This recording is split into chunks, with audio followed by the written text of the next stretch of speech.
It'll pop up. There it is. We're live.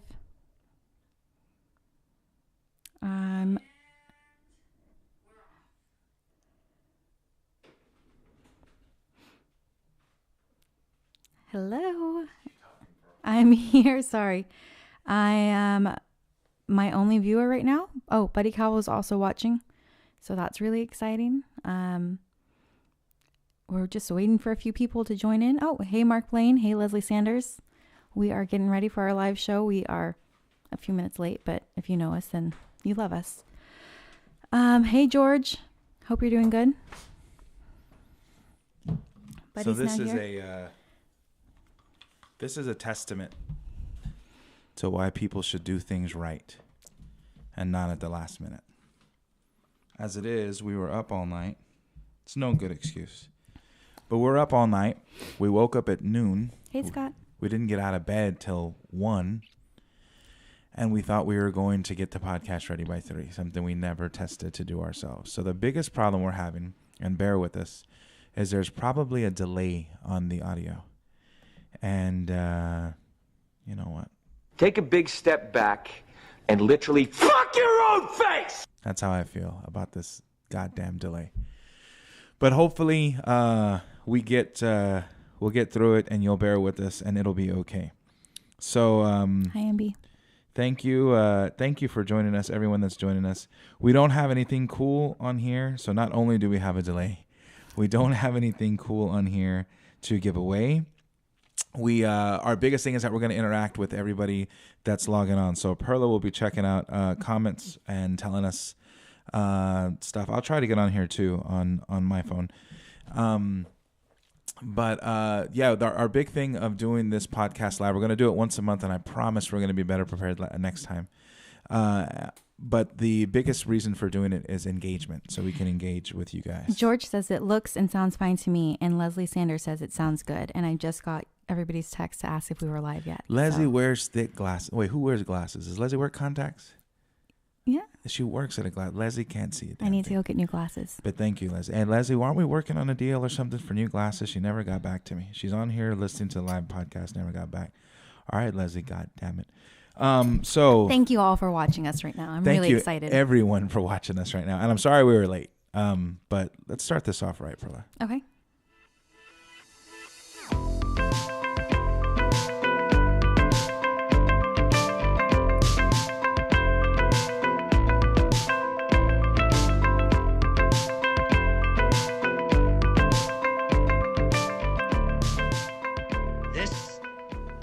Business we've chosen. So here we are. We're back for another episode of The Business We've Chosen. I think we're not going to call this an episode number, right? This is a bonus episode. This is a bonus episode, so we'll upload it to Spotify and iTunes, and it'll just be a bonus episode. That's right. So if you're not following us, Pearl, where can they follow us? You can follow us on all of our social media at TBWC Podcast, Facebook, Twitter, Instagram. And make sure you go to iTunes and you hit subscribe, and then you leave us a review, and you tell us how much you like us. Yes, so follow, share, subscribe. Hey, Victor. All those things, all of those awesome things.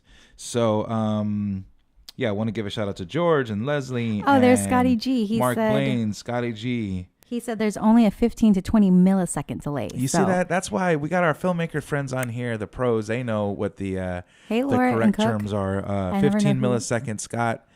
In Scottsfield, that's not good enough. We got to get it right, Scotty. So I promise Buddy you. was losing his mind about this. I was freaking out. Let me tell you, he was losing his mind. And if any of y'all know me, you know that I never freak out. So here I was freaking out. All right, so let's start this. Let's start this show. Let's get going.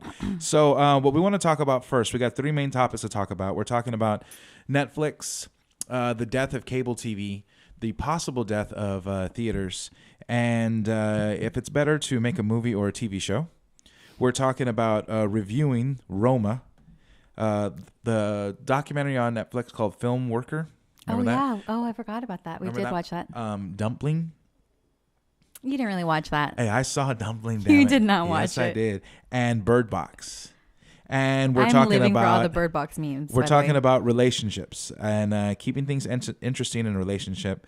And if someone's in a relationship and you seek them out knowing they are married or taken, are you to blame if you get that person to cheat? We have really in-depth conversations that just pop into my head sometimes. Broad hey, spectrum. Harris. All right. So Why are platforms like Netflix, Amazon Prime, and Hulu awesome, Perla? I always feel I talk too much, so Pearl, you You take do it. talk a lot, but I'm sorry. that's just who you are. It is who I am. What was the question? I wasn't paying attention. You see what I mean? Why are platforms like Netflix, Amazon Prime, Hulu, why are they awesome? Because there's so much different content that you can watch. There's series, there's movies, there's like super old movies that you'd never think to watch, and then they pop up there and you're like, hey, I really like that movie, I want to watch it. And they're like the source for like some of the most badass new content that's out there. Like some of the shows we watch, like I loved Narcos, I loved House of Cards before this last season, before the Kevin Spacey thing. Ozark, it's like mind blowing. They just have a So lot you're of just really saying great content? Yeah, I think that's why But cable it's TV easy. has great content. Yeah, but it's easier. You can get it like right away. You can watch through seasons, not on Hulu because they do release it. But like you can watch full seasons of things and you don't have to wait. There's not the commercials most of the time. So for those of y'all watching out there, leave us a comment right now. Comment below. Why are these platforms Hey, that Ben much Tolson. better? Are they that much better? Why are these platforms that much better than cable TV? Harris said the same thing. No commercials. No commercials unless you're not. There's certain ones that you get like a free trial or whatever because you're being too cheap to pay for it. That we've all been there. We get them and then we cancel them. And we've got like 35 email addresses. But yeah, I would have to say it's the number one thing is instant gratification in this day and age. And this is all common sense stuff. So we're just saying what you That's what my guys, life's about. we're saying what you guys probably already know in this day and age, instant gratification.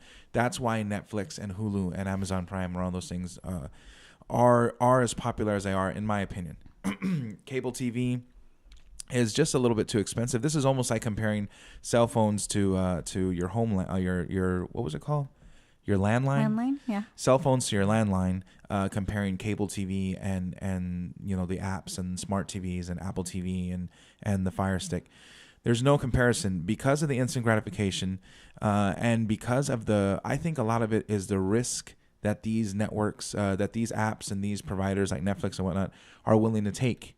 You know what I mean? Yeah, and that's what everybody's saying here too is no commercials, having the content in one place. You can No watch commitment. as many shows as many times as you want, no DVR, convenience. That's right. And Alice Lopez says, plus cable is too expensive. And we are the suckers who still pay for cable, by the way, which is, I don't understand. I love Narcos. Sounds like if Ricky and Lucy were cartel members. Yeah. Yeah. I haven't seen the new episode, the new season of Narcos, but I think we were talking last time. Chris Haley's dad is on the new season. Oh, that's right. Oh, yeah. We really have to watch it. I want to see it. So I'm a big fan of all of them, of Netflix, of Hulu, of Amazon Prime. They all have their niches. I think Netflix is obviously the front runner. What do you guys think? What's the more popular one out there? Is it Netflix? Is it Hulu? Is it Amazon? And why? But coming from a filmmaker standpoint, the idea of I'm going to make a movie and I'm going to get it on Netflix, I don't think that necessarily is the right train of thought. Not anymore anyway with Netflix. Netflix is too far gone. And just for everybody out there that is a filmmaker, and most of y'all probably already know this, Netflix is not really making all those series. Netflix does not make Narcos. Netflix doesn't make House of Cards. Just so we're clear, because I had a couple They buy friends the tell content, me, yeah. somebody else is producing it. I and feel like making maybe there's some things that they actually have a hand in producing. I'm no? pretty I positive. think I read something. this. I don't know. You read it wrong. You need I glasses. read a lot of things. I can't see anything. Even Orange and the New Black, that was one of the first Netflix shows, I think, or House of Cards. I know House of Cards was. None of that is made by Netflix. That's all acquired by, and in their deal, they obviously like the content and everything, and they slapped our logo on it, which I'm not saying there's anything wrong with that, but they're way too far ahead. I mean, when they're investing in their own content like Bird Box or like the upcoming Irishman or what have you, the idea that some indie filmmaker is going to make something and it's going to get on Netflix, it's not unheard of, but it's just that much harder. I mean, I think every month, every 6 months, every quarter, every year, it gets that much harder. So you really got to be looking at the curve, like what's next? Who's going to put out their own app? Remember I was talking the other day, like a Coca-Cola. Yeah. Maybe Coca-Cola is going to get into making movies, making original content. Maybe Nike's going to get into making. That's where, if you're a new filmmaker or whatnot, that's where you need to be thinking about it. Yeah. Okay. Yeah. Tolson says Netflix has the best original I content. agree. Amazon is on its way. But I do like Hulu. I like Handmaid's Tale, and I liked, what was that other show, Castle Rock, that we watched. That was we alright, really wasn't just watched those 2 shows, and then we canceled our trial period. And we do watch Amazon a lot lately. Like we started That's the thing with Julia Roberts. I think. Homecoming. No, was that? Homecoming, Oh yeah, it was yeah. Homecoming. We just started that. So What is your favorite show on? What's your favorite show on Netflix? like an original. I don't care. I mean, obviously The Office. I could go in and watch The Office like every single day, but I think my favorite that's been like consistent was Ozark. I loved it. Like I think we binged both seasons of It's those. on Netflix. Yeah, it is. On Yeah, Netflix. yeah. I'm excited for the new season. Yeah. I mean, those are top Favorite 2. show on Netflix would probably be The Office.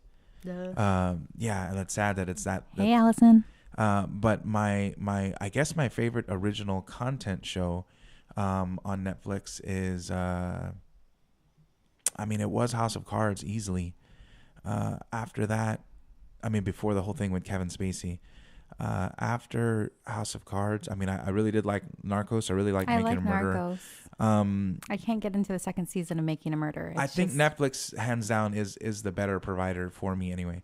Right now, we're watching Homecoming on Amazon Prime. We did watch Handmaid's Tale on Hulu, right? Handmaid's Tale is a hit, is It a was home great. run. I can't wait for the new season. Ben Tolson said Marvelous Miss Maisel. I can't can't get do into it. Come on, Ben. I've tried. I mean, no, I didn't try. Let me be honest. I looked at it and Just the concept alone bugs me. Like Star Trek. I've never seen it. Who said Star Trek? Don't tell me it was George. George. God damn it, George! Don't start. I do watch a lot of the comedy specials, but he's not into those. But I watch a lot of them. So Bless it. Stay out of my goddamn face, you fucking buzzard. God bless it, man. Georgie, I am glad you're on here, though. I'm glad to see you're doing better. God damn it. So, moving on. Movie theaters. yes, We're talking movie. We love going to the movies. Although, I have to admit this, guys, and I know this might sound paranoid, and I think this is the first time I'm saying it out loud. I have no idea where you're going with this. I'm a little worried and concerned going to movie theaters nowadays. I get freaked out with all the shit that's happened in movie theaters. Does anybody else feel this way? I'm a movie fanatic. I love movies. I mean, we're filmmakers. That's what I do. I love movies. I love reading about He loves movies. movies so much that Roma was on Netflix for free, and he made me go see it at the Draft House. You which guys was know a what I'm waste of talking my about. energy. We'll get to that in a second. But yes, there are certain things that you have to, and you owe it to yourself to see it in the proper setting, like a movie theater. But I just wanted to throw that out there. I get a little paranoid or whatnot about movies. I used to be the first one at midnight screenings, used to Tarantino flicks, all that kind of stuff, there dressing up or getting real into it. But now I get a little concerned about going to movies. Y'all know what I'm talking about. Just the Art Roma's here. the nut jobs we have out there in movies. So just wanted to say that. I have no fears except for getting kidnapped. I'm really worried that one day I'm going to get kidnapped. But hey, Palindo. But yeah, overall, I mean, I don't really worry about things like that. All right, so movie theaters. When do you think movie theaters are going to die off? Like, is that going to happen? When do you think they're I going to don't die? think so. I think people enjoy going to have an experience. And somebody just said about Draft House has ruined regular theaters. You hate other theaters. Like Draft House it's an experience. Like you can go. And It you is, have your but if y'all dinner been to the and- Draft House lately, and this is no offense, I actually have a one of my cousins is there. She one of the top dogs there at the Draft House. So no offense to the Draft House, but Draft House food has changed recently. My brother used to work there, and he told me this was coming. So the food at the Draft House, I know I'm not necessarily going there for the food, but it kind of fell off. So Draft House is no longer like they're on the edge with me. But yes, so you don't think, does anybody out there think, or you're saying that you don't think movie theaters are going anywhere anytime soon? No, I think it's like an amusement park. I think it's something that people like to go out and do. Like, But see, they're not building access to amusement parks in your home like they're building in access to even new movies. I mean, Bird Box in your house, Roma in your house. The Martin Scorsese's new film is going to be released on Netflix. There is no more having to go. I know but we're can. going to go see it in the theater. It's You're talking about different. two movie files. You're talking about people that are obsessed with movies who adore Martin Scorsese and what he does. A lot of the average Joe, I think the average moviegoer does not. So if the new Pixar movie was coming out on Netflix, so a lot of kids, a lot of families and kids, I wonder if it's easier for a mom and dad to take their kiddos to the movies or to watch it at home. I don't know. I think it's something that you get to go do. Like, we could sit here and watch everything we want to on Netflix and iTunes, and we do that a lot. But sometimes you want to get out and do something, and it's an easy thing to do because it's not a lot of energy. But it's expensive. It is expensive. All you people out there, just I think my buddy Art Guillermo was talking about this the other day. He has his wife, his 2 kids. They want something to drink. They want a candy. They want a pot. You just spend over $100 to watch a movie. Yeah, but or you look, can spend somebody just said the $15 same a thing. month. There's nothing better than watching a movie in a theater. Sound effects, all the surround Guys, sound. I'm not saying I'm disagreeing with you. I'm just saying for the practicality and the money of it, are movie theaters, should they be, are they on the endangered species list? I don't think so. Okay. Well, I do. I think they are. And, I think of movie theaters as... Clark, that's the gift that keeps on giving the whole year. I love it. Besides my crazy paranoia, I love it. I love seeing movies in movie theaters, but I kind of feel that they are entering that area of the endangered species list. So, and even more specific, I think in the next 10 years, we're about to hit, let's say 2020 to 2030. So by 2030, I think there's going to be a significant decrease in movie theaters. I think there'll be that many more platforms and whatnot offering new releases, and what the studios are going to get on board, content straight to your smart platform through your smart TV or your Apple TV or whatever. And movie theaters is going to be, instead of having 10 or 15 or 20 in like San Antonio, we're going to go down to having like 5, like what happened to the drive-in. Why would I go to the drive-in when I can go to the movie theater? Why would I go to the movie theater? It's an experience. I get it. And I hope it never happens, and I hope, Like I would wrong. compare it to like online shopping and going to mall. That's not fun. Like sometimes I want to to go to malls, Perla. I know, that's what I'm And saying. You're doing a lot of online shopping. I know. I'm comparing. We're in a lot of trouble. Stop talking. I'm saying something. Go. Never mind. I forgot what I was saying. Perfect. So you do a lot of online shopping, and it's different. That was my point. It is different because that's what somebody could say. Like, oh, compare it to like having the instant gratification there. But going to the mall is not fun. It's exhausting. And it's so much easier to be able to say, okay, cool. I know for sure online they have my size. They have this. I'm going to get it. And I can easily return it. A movie is completely different because it's not an experience. It's not something you want to go do. I mean, I want to go to the mall sometimes, but it's not something you want to go do. You go to a movie theater to go out on a date. You go to the movie theater to see something with a bunch of friends. Like, how many times have we gone with big groups of people and we buy out a row so we can all go see a movie and we go talk about it afterwards? You guys remember that? Who's out there that was with us? I don't know what film we were on that we did that at. I get it. I don't know what this guy's saying. I get it. I get what you're saying, and we'll agree to disagree. Okay. That's our life. So we're talking about Netflix and online platforms and stuff. What do you think about, and I think you're pretty familiar with this, about how, because this is segueing into that, the theaters and whatnot wouldn't get behind a movie like Martin Scorsese's new movie, The Irishman, and Netflix came and put $100 million towards it. I think they're now at $144 million towards making this movie. Doesn't that even put movie theaters and in the big motion picture companies in more of an endangered species area? Because they, filmmakers saw, well, you weren't willing to do it, but Netflix was willing to do it. So maybe Netflix is a new risk takers. Maybe Netflix is a new pioneers in original content and filmmaking. I mean, they certainly are in TV shows.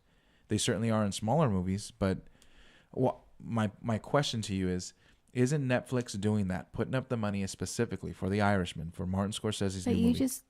You just said that Netflix is not the one who's paying for all these things. They're acquiring. Well, I'm sure there's certain different, and that's not what I said. I said Netflix was not the one making these things. Oh, gotcha. You really confused me for a second. Just my brain. Yes, I did. Netflix is not making it. They're literally not with boots on the ground out there with Scorsese. I mean, literally, Scorsese's making it. They're paying for it. So Scorsese says, I have a movie idea. He went to Paramount. Paramount said, we can't do it. We can't, you want to make this 3-hour epic with Robert De Niro, who's 75 years old? No, thanks. Netflix said, we'll do it. We'll make it. Okay. We'll give you the money to do it. Right there. And what was the deal? Well, you got to release it on Netflix. Okay. We'll give you a limited theatrical release so you can, be in contention for an Oscar. But right there I would think that could even spell the beginning of the end for the major movie picture industry and for studios as we know it, and for movie theaters. Do you agree or disagree? Was Netflix putting up the money to make The Irishman the beginning of the end for major? No. Why? Why would it be? Well, I mean, they showed that you don't need a big studio to do a big movie like that. No, because I don't think that somebody just said it. Netflix cannot afford to bail everyone out. So I don't think it's something that they will. I don't know. No, I don't think so. You're asking me a question, and I said no. That's all I can say. All right. Well, if I have anybody no else good has argument. anything to elaborate besides no, I'd love to see what y'all have to say. The question is, does Netflix putting money into The Irishman, does that spell the beginning of the end for the studio system as we know it? Remember, there was a time when movie studios signed directors, signed actors, and whatnot to the studio, and then they made their movies. And then that turned into the Wild West of any actor and any director could work with any studio, right? So now I'm saying I think that's a dinosaur mentality now, just like music labels. It's a dinosaur mentality. There's no real need for that when you have new gunslingers in here like Hulu and Amazon and Netflix. I bet there's more people, more filmmakers, and more content creators more excited about getting their content into Netflix, or even thinking I have a better shot of getting it on Amazon Prime or on Hulu than I do getting it into Warner Brothers or even into a film festival. Get out of here, film festival. That's all I'm trying to say. So it was one thing when the indie filmmakers were trying to do that, but now the huge filmmakers are saying, I mean, Adam Sandler did it years ago when he signed a 5-picture deal to Netflix. And now you have Scorsese saying, I'm going to do this. And let's just say it's going to be a hit. Who's next? Tarantino's last film? I think he's making number 9 right now, and then number 10's afterwards. Maybe his next film would be through Netflix. That's what I'm saying. I get it. Not Netflix can't bail everyone out, but I think it's interesting to see that system now, to see where the future of content is going. So I mean, I guess when you say it like that, I understand more what you're saying, because like you compare it to the music and labels and all that stuff, and it's very easy to self-produce and distribute music now, right? Like it's much different. Yeah, I mean, look at us right now. So yeah, I mean, look at what we're doing literally right now. Yeah. We've got a live podcast on Facebook. I mean, look at what our friends Nina and Sam are doing with Bean and Cheese Man. I mean, they have a live show through Facebook Live. They don't need anything. So they're working right outside of the limitations of cable. FCC and saying fuck and shit and damn, and you could do anything you want on here. You're not regulated. That's the same idea and whatnot that I'm talking about, like with movie making going through Netflix. And yeah, okay. I mean, yeah, I understand what you're saying. She's a woman of few words. I'm just thinking, like, we didn't discuss this beforehand, which was that's good. I could have been more prepared, but I reason things out a lot. I think a lot. So now go home and get your fucking shine box. All right, so what? I don't know what that means. When moving on, so we can get through this, because there's a lot to talk about here. When will cable be obsolete? Cable TV. I feel like it's 90% obsolete. I think we are the only suckers who still pay for cable. Why do we don't have every channel anymore? No, because those other ones were free, weren't they? Free? Yeah, that was free for like a year or something. I don't know. I have no idea why we still have cable. Does anybody out there still have cable? We have cable. Like, we have cable year round. Like, we have cable. And so many people come over and they're like, what do you have? Why do you have? And we don't watch these channels. We really watch like very little TV. What? Yeah, we really don't. It was a Spurs, and then Ginobili retired. So, I mean, we're still Spurs fans, but it's like, shit, man. Yeah. I mean, we should cancel cable. I'm calling them. Well, don't do anything crazy, Perla. Don't do anything. See, that's what happens. Every time I say I'm going to cancel the cable, all of our cable stuff, but he gets really like, well, we may want it. What we've got here is failure to communicate. We got to communicate, Perla. We cannot just willy-nilly cancel cable. I think George is saying he's got it. I think he called me and played the Shine. Shut up, Allison. I'm not being mean. Allison is calling me out for playing the Shine Box stuff. Suckers. Disney released their streaming services 20. See, there you go, Victor. And hey, Anthony, what's going on, brother? Yeah, I guess we are suckers. Allison, do you have cable? Did George say he has cable? Who else has cable? Jose, you have cable? Leslie says she has it and she hates Spectrum. Yeah, Spectrum's a whole nother thing. Remember that thing I wrote? I wrote a whole thing. If y'all go to Spectrum's Facebook page, well, who knows? It was a month now, but I really started freaking out on Spectrum. Yeah, maybe we don't need cable. I was really. We don't need it. We really watch nothing. Because our go-to is going straight to. We could honestly probably pay for, because I already pay for Amazon Prime and I would pay for Netflix. And if we paid for. Yeah, we've had it forever. If we had Hulu, we probably paying for those 3 services a month is like substantially less than what we pay for cable. You're right. What are we paying for cable? I don't. What does cable charge nowadays? I mean, I don't know. $100, $150. I guess it depends. I don't know how you break it down because we have the cable, the internet, the phone, whatever. So. That's why we never cancel it, because it's always like some package deal, and they're like, oh, but if you change it, it'll be more expensive. Our internet's gone down. They really get me every time. Our internet has gone down, right? Has anyone's internet ever gone down? Our cable has gone down before. You know what? One fucking thing has never gone down ever. Our goddamn phone they gave us. That phone rings. Yes, it did. 20 times a day, and it's never for us ever. It's our business line for Machina Cinema, because what the hell else are we going to use it for? And it rings. We get a lot of calls for health insurance. Health insurance, we know all about it, baby. If anybody has questions on health insurance, you let me know, but please don't call that number. Beto, when Beto was running, we got every call you could ever dream of about Beto. I can tell y'all everything you need to know about Beto. We get crazy calls all day long on this phone, and sometimes, every now and then, I'll answer, and I'll be one of those telemarketing bastards, and I'll lead them on, and I'll tell them shit and talk shit to them or whatever, and he does do that. And I tell them, like my dad taught me, I keep putting them on hold. They'll tell me, "Do you want to buy this?" And I said, "I'd love to buy. All I have, sir, is time and money. I'd love to buy whatever you're selling. Please hold. Just don't hang up. Don't hang up." And I'll try to keep them on hold for 10 minutes, 15 minutes, 20 minutes. And I hear them, "Sir, are you there?" And I come, "Please don't hang up, sir. I'm looking for my wallet and my credit card. All I want to do is buy your services." Sons of bitches. So cable, yeah, our phone's ringing. It's fucking ringing. One of you bastards are probably calling out there. That's Allison. Allison, hang up. Hang up the phone, Allison. Stop, because our answering machine's going to come on and won't turn it off. You better stay. You better hang up, man. Now we both looked up. I know who it was. She's crazy. All right. So, I agree with Perla. I think cable is obsolete now. I think anybody that's hanging on to cable like us, idiots, we need to reevaluate our bills. Lastly, in the filmmaking realm, since we started filmmaking 10 years ago or so, the idea was we're going to start with short films, maybe do some music videos, and we're going to get into making feature films, and then we'll eventually win an Oscar, and then we'll be millionaires, and that's it. That's the plan, right? Yeah. Movies, millionaires. That's it. Yeah, that's all. So that's the only plan. I think more recently, for me at least, and I've never asked, maybe we've talked about this before, maybe it's another thing I'm going to spring on Perla.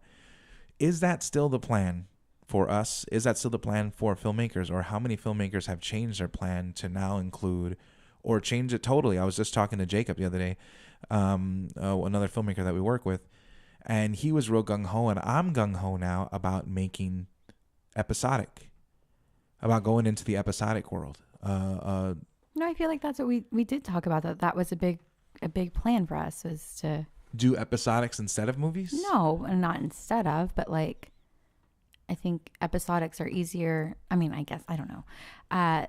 It's easier to, if you can pitch one and get it done, to keep it going versus how much work goes into one movie.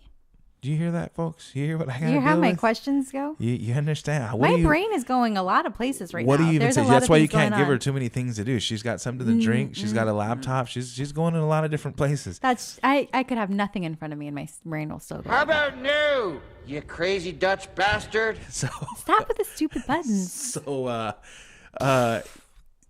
for me, I'd really like to do an episodic. I love the ideas of movies, but it's I don't know if we got, obviously, if it's something that we really want to do and a piece of material or content we really want to make, and it's something we're into, doing a show like, not like The Walking Dead, but even like The Office.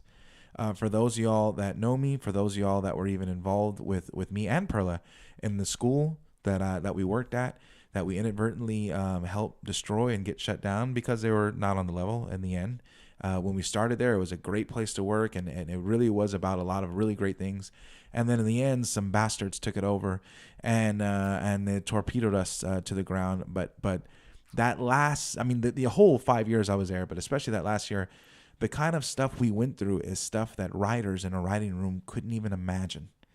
And I know everyone thinks this, like everyone thinks they know that their job is crazy, or the people they work, and they probably is. You probably get brief little moments of madness, but I'm talking about an environment where you're there 5 days a week, 40 hours a week, and it's complete and utter chaos and madness. From corruption to stuff with with the crazy kiddos and skipping school and doing stuff they're not supposed to be doing and stuff like that. Turning something like that into an episodic show for Netflix, how much would you dig doing something like that? Oh, I'd love it. I mean, like if we were showrunners or producers on The Office, or it whatever, would be amazing. that would have been great. Yeah. Versus making one movie one time.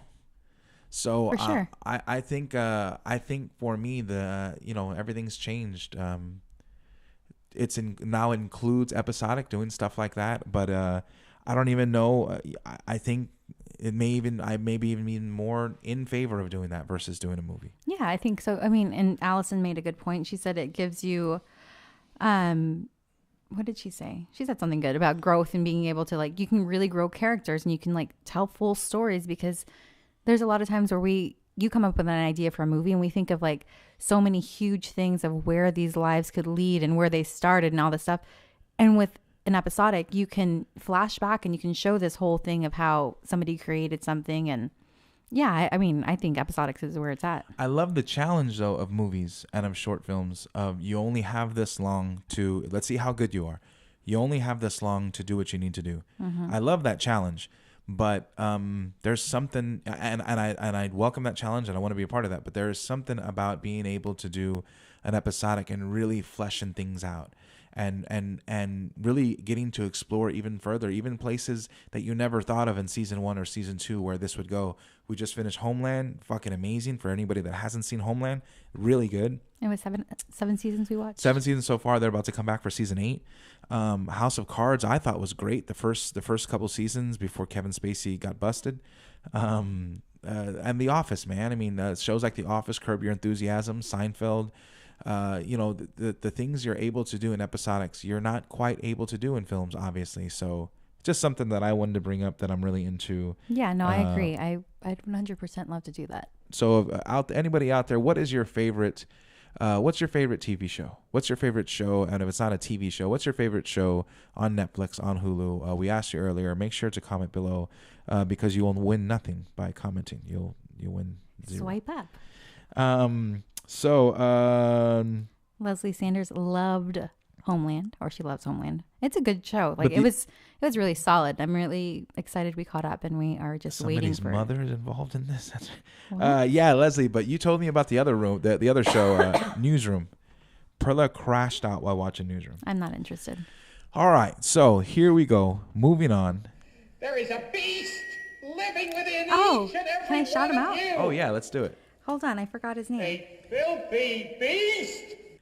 So while Perla finds this guy's name, our winner for I just got a message back today from James Ebner. We are sending him a gift card to buy him lunch because he got that quote right. I still forgot. I mean, Buddy told me and I already forgot who it was and what it was, but yay, somebody knew and we're so excited. Does anybody know what this is? Oh no, we were talking about this. Let's play it anyway. I am not a human being. I am an animal. Yes, if you don't know what that is. All right, so anyway. Moving on, movie reviews. All right, listen here, you sons of bitches. The movie Roma on Netflix. I'm going to mispronounce his last name, and everyone's going to talk shit in the comments. Perla, what you say his last name? Oh, Alfonso? Cuarón. But he keeps calling him the wrong name. Alfonso Cuarón. Roma, the movie Roma. Came out on Netflix. Yes. You see the trailer. Has Pink Floyd. It's a great trailer. It's beautiful. It's edited very well. The trailer is. Hypes you up. It does what a trailer's supposed to do. And I had a discussion with a friend a long time ago talking about movie trailers.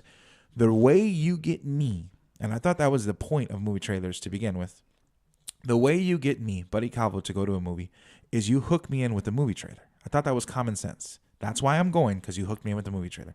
Anyway, Roma's did its job. It got me to go. It got me to not only watch Roma, but I didn't want to do it on Netflix. Perla said, we'll get a pizza and we'll hang out here. What?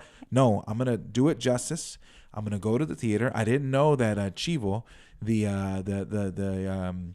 cinematographer that has worked with, how do you say his last name again? Alfonso Cuarón. Cuarón. In the past, I didn't know he didn't shoot it.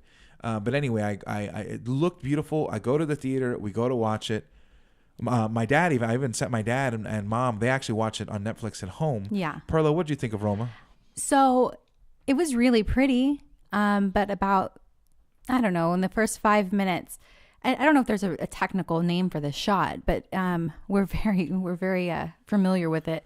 It's this beautiful shot. It's a panning shot, but it's like a giant oneer where you do the entire scene is in one take. So they started over here and you follow the character and you're seeing their world, which is cool. Like, okay, cool. I see their entire world.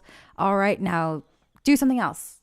No, it just went back and forth and back and forth. And it was pretty. The story was, I liked the story enough. It was cool enough, like just to have like a fly on the wall, see these people's lives. But there was no point, like, which is fine because you don't have to have a point. There's a lot of things. I guess that's just my world. Like I tell a lot of stories and they have no point. I just think they're funny in my head. But it got so boring to see the same shot over and over and over. And I think about 5 minutes in, I looked at Buddy and I said, hey, I'm really over the shot. Ladies and gentlemen, can I please have your attention? Roma fucking sucked. Roma sucked. That's it. When I saw the reviews and stuff in the trailer and it says masterpiece. He was really upset when about you it. call something a fucking masterpiece, be prepared for what you're calling a masterpiece to be scrutinized and held up against the all-time masters. Now you're talking about fucking Kubrick, you're talking about Scorsese, you're talking about Cuckoo's Nest, you're talking about The Godfather, you're talking about Lawrence of Arabia, you're talking about Gone with the Wind. You're talking about Zhivago. You're talking about real fucking masterpieces. You may not like them all, but they're masterpieces. See, that's different. I'm smart enough to know, in my mind, that the Beatles are the greatest band of all time, but my favorite band is Led Zeppelin. If you come along and say The Offspring or Green Day is the greatest band of all time, you're not fucking with it. What you mean to say is they're your favorite, not that they're the greatest. When you call a film a masterpiece, this is a masterpiece, Roma. It's not a masterpiece. First of all, it's not fucking about anything. I understand art. I understand beauty. I understand pretty things. This looks pretty. I don't give a fuck about a movie made in the 50s, 60s, 70s, whatever, about a maid cleaning and because this is a guy's personal story. That's different. Hey, I did something that connects with me personally and nobody may dig it, but this is something, an emotional or creative outlet that I needed to do. And it's almost like an inside joke. Okay. But for critics or avid movie watchers and whatnot to say this is a masterpiece compared to what? Compared to fucking Dumpling? Compared to what else came out this? The Equalizer 2? What are you comparing it to? It was beautiful. And there was parts of the stories that you were very interested in. There was parts of the movie that made me cry. Like I had actual reactions to it. I mean, I do cry a lot, but I reacted to it. There was points in it that really like grabbed you, but overall, I know there was no like beginning, middle, and end. There's points of Jingle All the Way with Arnold Schwarzenegger that grabbed me. Oh, there's not. Oh, yes, there is. Yeah. With him and Sinbad. But Roma's a joke because what they make it out to be. It's different if everyone said, come on, it's not bad. Oh, okay. Yes. But when you start calling something and then they start talking about the cinematography within I think it's a 2.5 hour movie. Hey guys, there ain't no reason for you to make a 2.5 hour movie. None. You better have a shit ton of stuff to say. Wait, wasn't Bird Box pretty long? We'll get there. Roma has some pretty cinematography. It's just like this movie, my man, Leo DiCaprio, and the movie The Revenant. It's not a very good movie. It's not. It's not very good. It's not very deep and compelling. It's not. So to say, oh, Roma identifies with the Roma, give me a fucking break, man. Cut it out. Come on, you know better. You know better. There are some pretty shots, and there is no story, and it's way too fucking long. But I liked parts of it. Like, I wouldn't say, hey, you should go watch Roma. It's a great movie. It's beautiful. No, but what did we say when you walked out? You said it's like a beautiful piece of art, like that you put up on the wall and you say, isn't that nice? Yes. So if somebody came over to my house and stood there staring at it for 2.5 hours, I'd get real fucking worried. Probably call the cops. This guy that I have here's lost it. You stare at it for 20 seconds. If you think you're a real art snob, you fell at it for 2 minutes. You know what I mean? Has anybody seen it and liked it? Alice said she watched 10 minutes and she stopped because it failed to grab her. Has anybody seen it? Did you like it? Did you think it was beautiful? My dad texted me after he saw it and he said, I wish you recorded hey, it. buddy, I want to know if there's any way that I can text the people that made the movie and tell them what a sorry-ass job they did. What a waste of fucking space, man. So that's my feeling on Roma. His dad did get really, really upset. Bird Box. Where the hell am I? Roma just fucking infuriates me that people would think that's a classic, a masterpiece. Get the fuck out of here.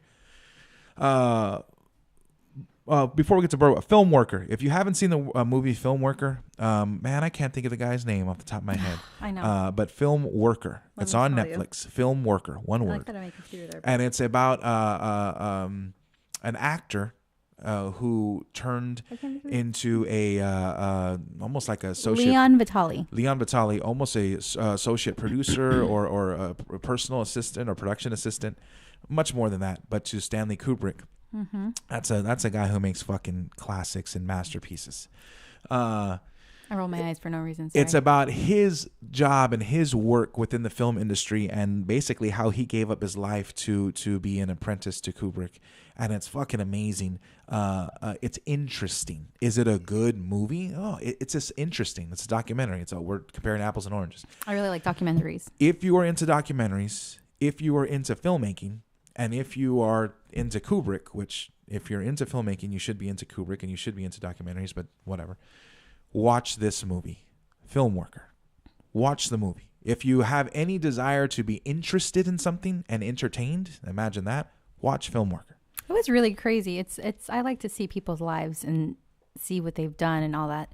But it was really cool to see how it related to how he went from being a really pretty great actor to being like somebody's right-hand guy who did all the bitch work. Like he did everything. And maybe he didn't even get the not notification, the notoriety that he should have. Yeah, no, you're right. But yeah, it was cool. It was really, really interesting. I'm interested in documentary, but like it really was cool to see all the behind the scenes stuff that he did. And he's still like dedicated his life to Stanley Kubrick. How many years after Stanley Kubrick's been dead? Still doing it. He's still there. It's all the could haves. I could have had class.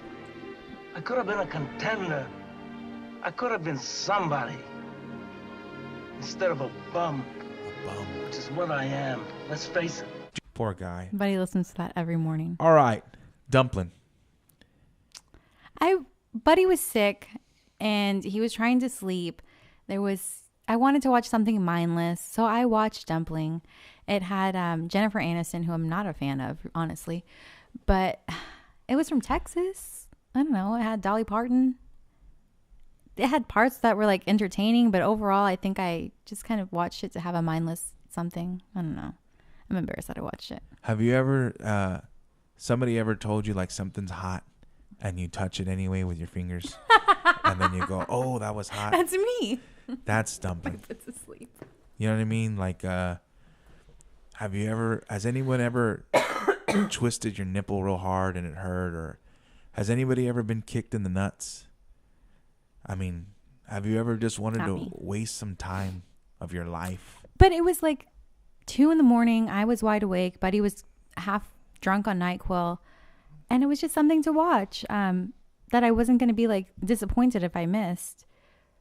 But I ended up watching the whole thing. Dumpling. Give me a break. Have you watched it, anybody? Yeah, I don't even know what to say. Have you watched it? Whatever. Allison and Daniel, I'm going to kick you out of here. You probably have. You probably like Roma if you watch Dumpling. Bird Box. Bird Box. I'm living for all the Bird Box memes, and I'm glad that I watched it before I saw these memes because I get it. What do you think of Bird Box? I liked it. I see a lot of people who really didn't like it, but it was long. There hit a point in it where I was like, oh, this is pretty long. But I mean, if you haven't seen it, we're talking about it. I really liked the end. I really thought like, that's pretty smart. Like, yeah, that makes sense. Like that makes sense as to like how this could end. Between the two, neither are masterpieces, neither are classics, but between Roma and Bird Box is a better movie. A movie has a beginning, a middle, and an end. A movie should be somewhat entertaining, and a movie I should be interested in. Bird Box is the better movie. It's the better story. Is it good? I'd give it a. It was cool, and it pulled off the ending. That so many movies missed the mark. Yeah, I thought the ending was really smart.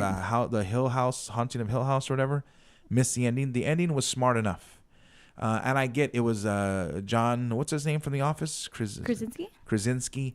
They did him and Emily Blunt. They did the Quiet Place. Quiet Place. It's a quiet place for this was vision. This was the Blind Place. Bird Box.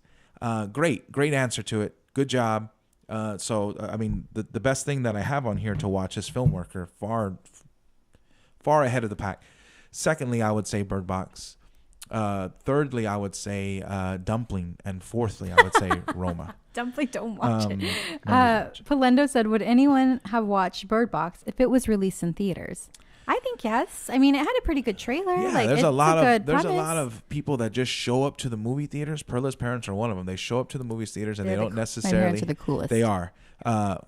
They show up to the movie theaters and they don't necessarily know or have an idea what they want to see, so they're adventurous. They'll just buy a ticket for what's showing next. They would see Bird Box, and you wouldn't be severely disappointed. But it is a little long in the tooth. Whoever edited it, it's about it's 20, a little long. 20 to 25 it's like minutes.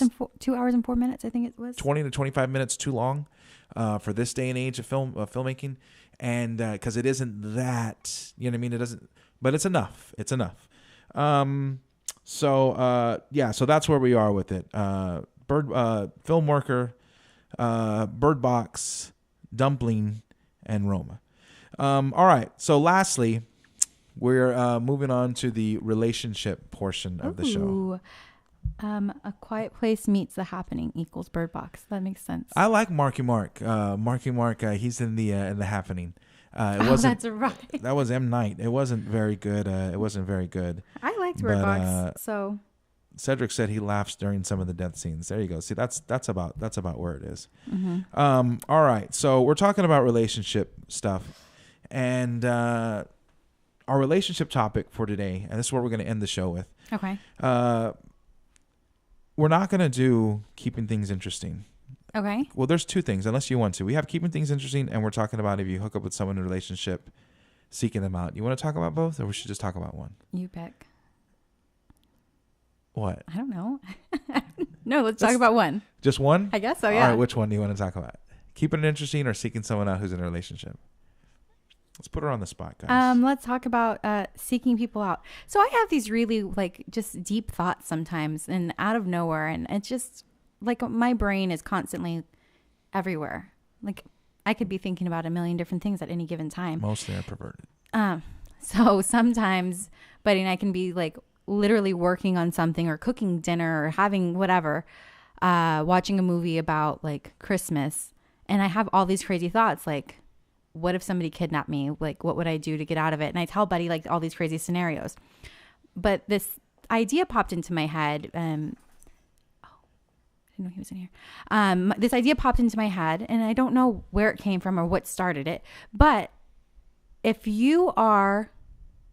Okay, hold on. Let me think of my thought. She already lost it, guys. I lost my train of thought. If this is what I deal with daily. I'm talking now. So if you are single... and you are working with somebody, you have a coworker who you know is married, but you like really get along with them and you like them, and you know that they are in a serious relationship, married, dating, whatever, and you still seek them out and you end up sleeping together or doing something, who's at fault? Are you at fault because you knew that they were in a relationship, or are they more at fault because they were in the relationship? So let me clarify it, just in case anybody out there got confused. If somebody is single and somebody else is in a relationship, let's say they're married. Somebody is single and somebody is married. And the single person is trying to sleep with and get with the married person. Who is more at fault? Is it the single person who's single, or is it the married person who is obviously married in a relationship? These people end up cheating. Who is more at fault? Is it the single person who's just trying to hit on the married person, or is that married person? You want to go first? You want me to go first? You go first. It's the married person's fault. The single person is doing what they do, baby. I'm out here. I'm rocking and rolling. What do you want from me? You know what I mean? What are you going to get mad at me for? Being awesome? I'm here doing my thing. You're married. So let's say it's I'm married. You happen to be married, yes. Let's say blame it on Roma. Let's say yeah, right? That's where.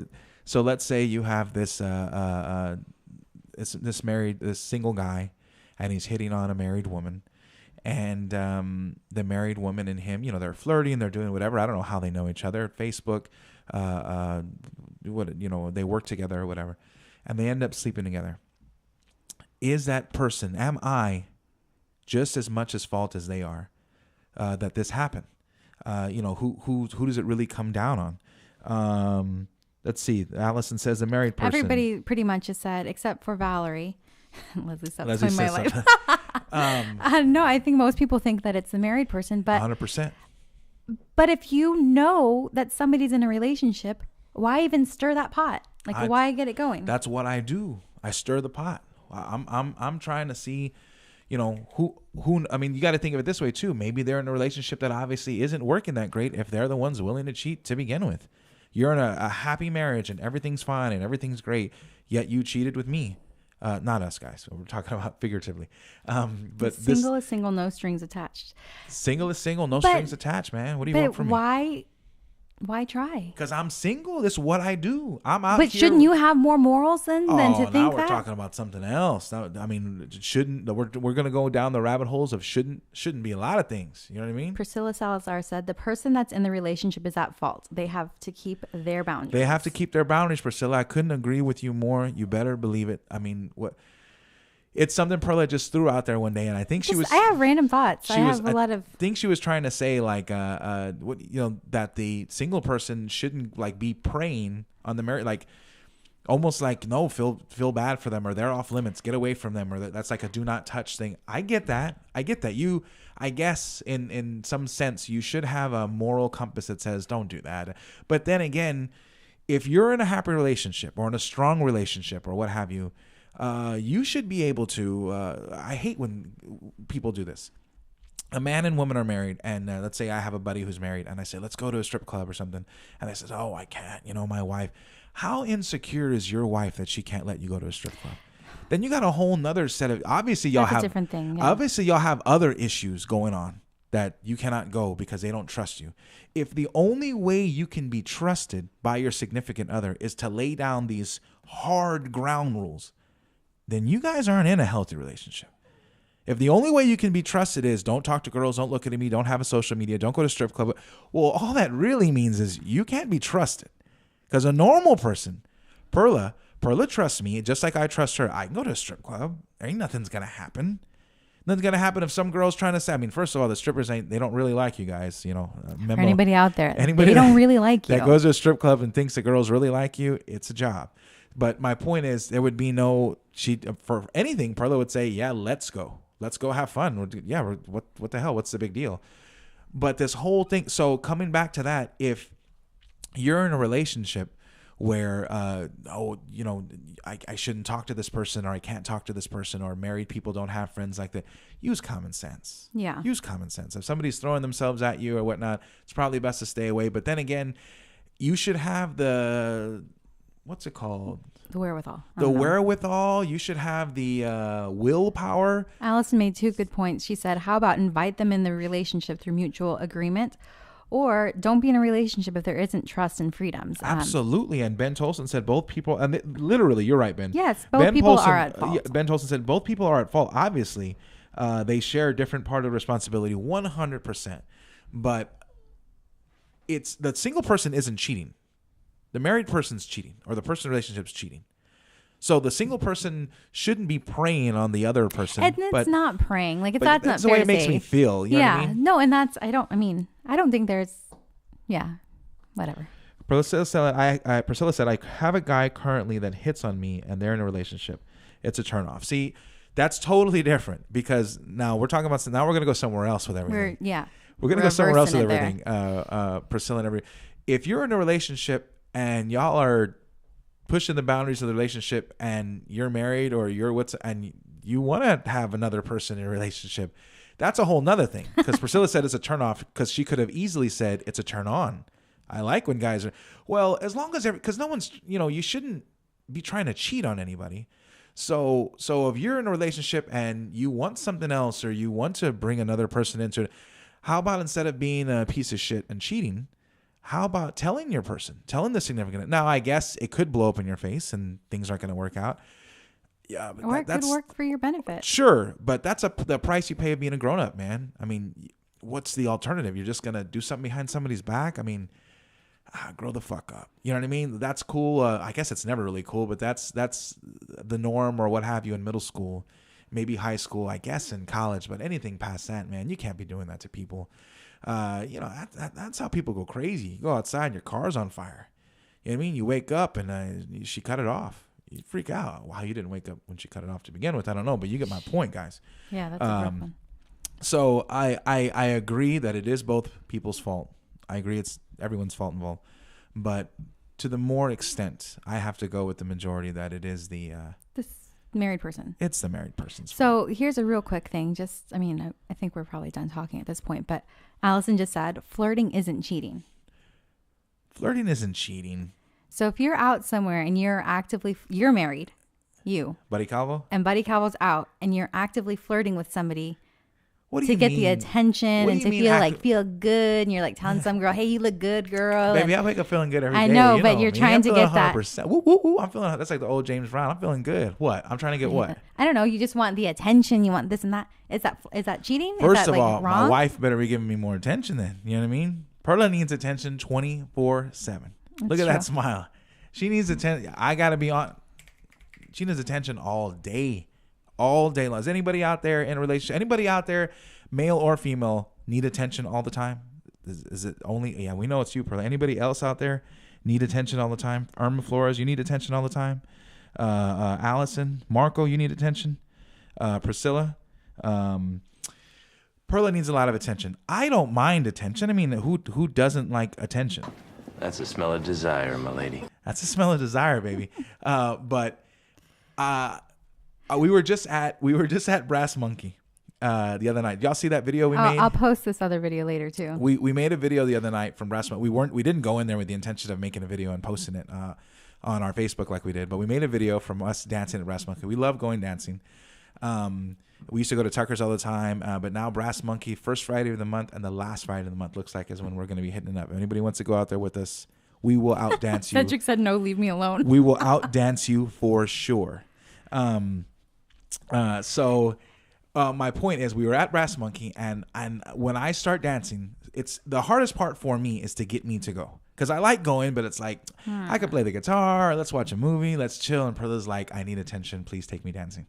So we go to Brass Monkey, we go dancing. All my sweet moves. And we're standing there chilling. It's right around 11.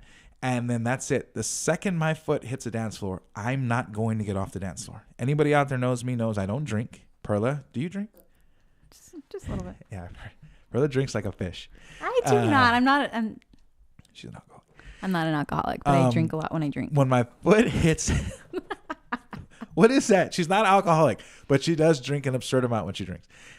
When my foot hits the dance floor, I'm not coming off the dance floor, so I don't need to drink. So I don't have to go get a drink at the bar. I will not be using the restroom. I don't have to pee because I haven't drinking. I'm dancing. That's what I'm doing. So the other night, there's this girl there right next to me, and Perla likes to do this. Perla encourages it. See, that's for me, that's a sign of a healthy relationship. Because she wants me to dance with other girls. You know what I'm talking about? So this girl starts dancing with me. I start dancing with her. We're partying. Cute girl. We're dancing with her. I mean, obviously, it's some kind of flirtation going on. And if it was a guy dancing with Perla, I'd be the first one to go.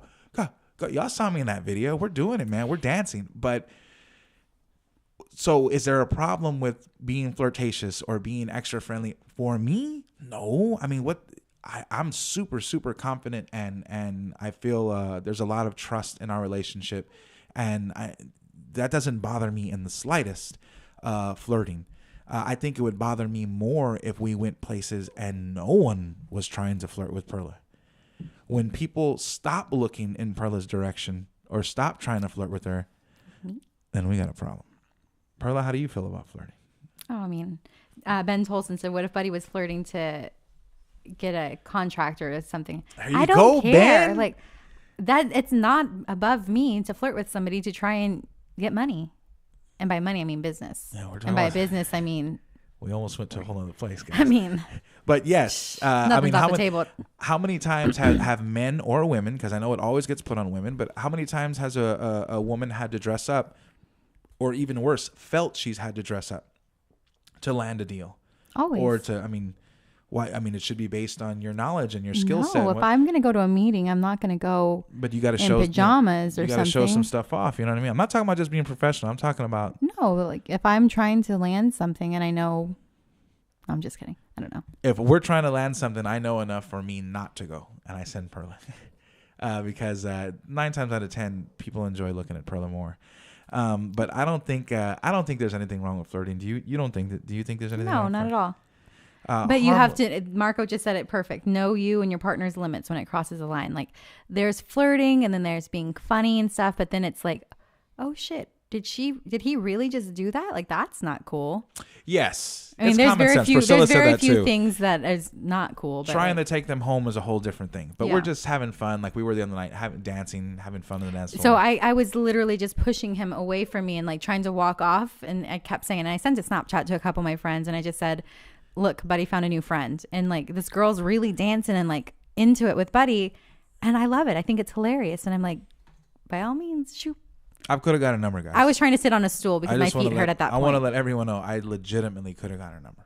But You like could've. they said, it's taken too far. I mean, what am I going to do? Then I got to call her, and we don't have space for her to move in. It gets weird, you know.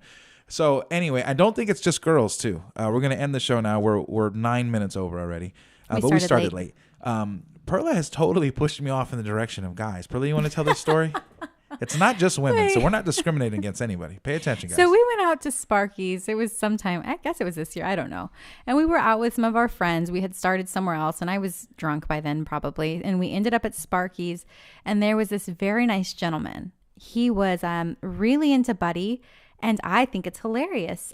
So I was really trying to keep him going at it. And our friend Lena is everybody's savior. So she kept getting in the way and stopping this guy. And I was drunk, so I kept saying like, let him. And I was really passionate about it. And finally, this guy was really, really dancing on Buddy. And poor Lena had to take one for the team and like pushed him around and danced on him really crazy. And then he took off and he finally gave up. Well, there was a little more to it than that. So yes, where were we? Sparky's? Sparky's. So if anyone's been to Sparky's, I think it might be a gay club.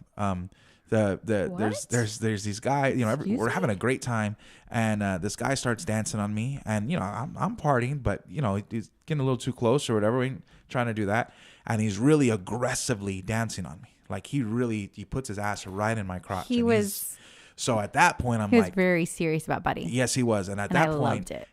and I was like, hey man, this is getting a little. So my friend Lena. We swap out, like, you know, we maneuver out. The guy's drunk anyway, and it's Lena. So now the guy's dancing on Lena, but he's looking at me. He was looking at him me, very like, seductively. into my soul. You know what I mean? I felt weird for a few days after that. He was looking right into me. It was so good. And I'm looking at Lena saying, this guy's freaking me out, dude. So Lena grabs him by the back of the neck, and she looks at me and she goes, are you ready? And I was like, ready. And the music's blaring. Are you ready? And I'm like, yeah, whatever. Fuck it. What are you going to do? And she starts choking this guy. And this guy's there, and he's going, hey, cut it out. And then she throws this guy. And it was fucking awesome. I mean, We all had a little to drink that night. she assaulted the man 100%. It wasn't that dramatic. It was great. But it was hilarious. It was really... It was a good solid 6 or 7 seconds of this man thinking his life was going somewhere. I mean, she was really choking the shit. It was awesome. But yeah, so I was flirting with a guy. There was a guy flirting with me. I wasn't flirting with a guy. There was a guy flirting with me there. And so harmless flirting. I agree, Johnny. Give me a break, guys. It was funny. Buddy's a 10. Thank you, Marco. Thank you. Johnny said, dudes dancing on Buddy. Yes, please. Sign me up all day. It happened 100%, guys. And who am I to discriminate? You know what I mean? Guys, girls, I fucked them. No, I didn't. I'm just playing. But we had fun. It's all in good fun, guys. It's all in good fun. So, so I think that's where we're going to end it today, man. This is so awesome. I could talk Thanks for like watching, this guys. Forever. Thank Buddy you, loves everybody. to hear himself talk. I do. I really do. Thank you for everybody for tuning in. So here's something a little more importantly before we go, unless you have something else for us to talk about. Dress drag, buddy. I can't do that, baby. Let's see what's very funny. I'm just trying to acknowledge everyone that came on here. Marco and Leslie, Priscilla, Natalie Polendo, Allison, Irma, Ben. Thank you, everybody, for tuning in. And if you send us messages through our Facebook, Instagram, Twitter, if you're commenting on here, if you have something you want to hear us talk about, and here is the advantage of that. Like, why tune into our podcast? Why watch us on here? Why watch us? Why hear us talk about it? It's just, you see our characters and our way of thought and our way of thinking. So you give us a topic, and it's us that's going to discuss this topic. That's the point. So, a very, very, very unfiltered way of talking about things and seeing things. And there's pretty much no topic too taboo for us to tackle, because we're, obviously we're everyday people just like anybody else. So we think and talk and discuss everything you do. So, if you're looking for somebody to be in your corner, it may be me. If you're looking for someone to be in your corner, it may be Perla. So, if you're trying to settle an argument or a discussion or whatnot, turn to us and maybe we can help. So yeah, tune in. Please like this page, The Business We've Chosen. Please subscribe. Is there a way to subscribe to anything on we do? iTunes? If you subscribe to our podcast through the podcast app, that really helps us out. And leave us a review on there, because that just helps us grow and helps our ranking get bigger. And then maybe somebody will pay us to talk shit like this. I don't know. And if they do, maybe all of y'all out there who I owe money to, I can pay y'all. So in a way, well, you know what I'm talking about. In a way, we all win through this. So like our page, subscribe to our iTunes, to our Spotify, and share it. Share the shit out of this. If you see something that we do, share it. If you see something that you think we should do or a topic we should talk about, let us know. We only plan to do this Facebook Live once a month. Yeah. But maybe if it does, but I can convince her, guys, the things I've got her to do. Maybe if it goes well, we'll do this Facebook Live more than once a month. I don't know. We're not trying to make a whole show out of it, but just filming us talking here. So please like, subscribe, share. Perla, I talk so much. My throat's drying out. Say something. Thanks for watching us. We really appreciate you thinking that we're interesting. But yeah, please go ahead and like us, follow us, subscribe to us, do all these good things, and leave us reviews, because that's super important for us. All right. So for The Business We've Chosen, our very first live podcast, live broadcast through Facebook Live, my name is Buddy Calvo. And I am Perla Rivera. And we will talk to y'all later. Could you two just not talk anymore? See, but I still have to run all the way over there and shut it off. I'll sit here and dance. That's hard. Sweet moves. No, I'm not going to do it. I'm always an acrobat mage. Thanks, Victor. Thanks, Leslie. Thanks, Alice.